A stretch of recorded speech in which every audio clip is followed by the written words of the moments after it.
বন্ধুরা, আপনাদের একটা প্রশ্ন করি, কখনো কি এমন হয়েছে তুমি কারো জন্য নিজের সবকিছু দিয়েছ, কিন্তু সেই মানুষটাই তোমাকে ধীরে ধীরে অবহেলা করতে শুরু করেছে? তুমি অপেক্ষা করো, সে আসে না, তুমি মেসেজ করো, সে রিপ্লাই দেয় না, তুমি তার পাশে দাঁড়াও, সে তোমাকে চিনেই না, আর একসময় তুমি নিজেকেই প্রশ্ন করো, আমি কি সত্যিই এতটাই অপ্রয়োজনীয়? তো আজকের ভিডিওটার ভিতরে আপনারা এই প্রশ্নের উত্তর পেয়ে যাবেন, কিন্তু শুধু উত্তর না, আজ তুমি শিখবে কিভাবে অবহেলাকে শক্তিতে বদলাতে হয়। তো একটা ছেলের গল্প বলি, তার নাম অর্ণব।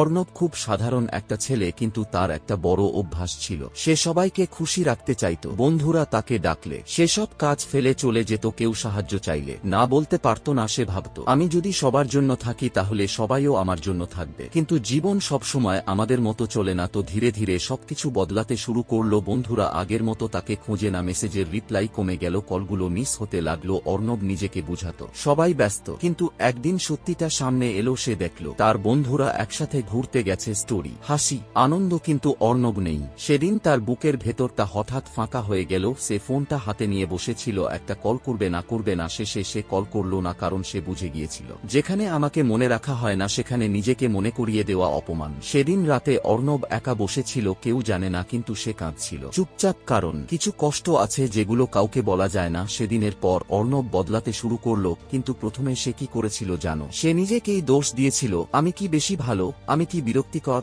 আমি কি সস্তা হয়ে গেছি। বন্ধুরা, যখন কেউ আমাদের অবহেলা করে আমরা তাদের ভুল দেখি না, নিজেকেই দোষ দিতে শুরু করি, এটাই সবচেয়ে বড় ভুল। একদিন অর্ণব আয়নার সামনে দাঁড়ালো, চোখ লাল, মুখ ক্লান্ত, সে নিজের দিকে তাকিয়ে বলল, আমি কি সত্যি এতটাই দুর্বল? সেই মুহূর্তে সে একটা সিদ্ধান্ত নিল, আজ থেকে আমি নিজেকে বদলাবো। অর্ণব ধীরে ধীরে নিজের লাইফে ফোকাস করতে শুরু করলো, সে আর কারো জন্য অপেক্ষা করলো না, সে নিজের জন্য কাজ করতে শুরু করলো। সে নতুন স্কিল শিখলো, নিজের পড়াশোনায় মন দিল, নিজের শরীর, নিজের মাইন্ড সবকিছুতে কাজ করলো। প্রথমে খুব কষ্ট হচ্ছিল, কারণ যার সাথে তুমি প্রতিদিন কথা বলতে হঠাৎ তাকে ছেড়ে দেওয়া সহজ না, কিন্তু সে ধীরে ধীরে শিখে গেল নিজেকে বাঁচাতে হলে কিছু মানুষকে ছেড়ে দিতে হয়। কয়েক মাস পর অর্ণব পুরো বদলে গেছে, তার চোখে আত্মবিশ্বাস, তার কথায় শক্তি, সে এখন নিজের লাইফ নিয়ে ব্যস্ত। আর তখনই যারা তাকে অবহেলা করত তারাই আবার তার কাছে ফিরে এলো। তারপর বলল, কিরে তুই এত চেঞ্জ হয়ে গেছিস, আগের মতো নেই কেন? অর্ণব শুধু হেসে বলল, আমি এখন নিজের সাথে ব্যস্ত। তো বন্ধুরা, অবহেলা তোমার দুর্বলতা না, এটা তোমার সবচেয়ে বড় সুযোগ নিজেকে নতুন করে গড়ার। যখন কেউ তোমাকে অবহেলা করবে তার পিছনে দৌড়াবে না,